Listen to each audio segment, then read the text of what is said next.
Okay, I've got the water running. It's hard to get in under here.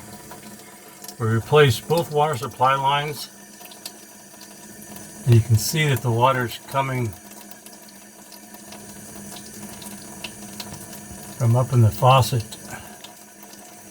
structure somewhere, dripping down. Initially I thought it was the hot water supply line, but now I see that it's coming from higher up. It only leaks when the water is actually turned on.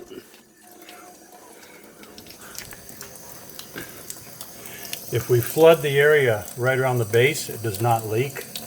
So it's coming from somewhere inside here and leaking down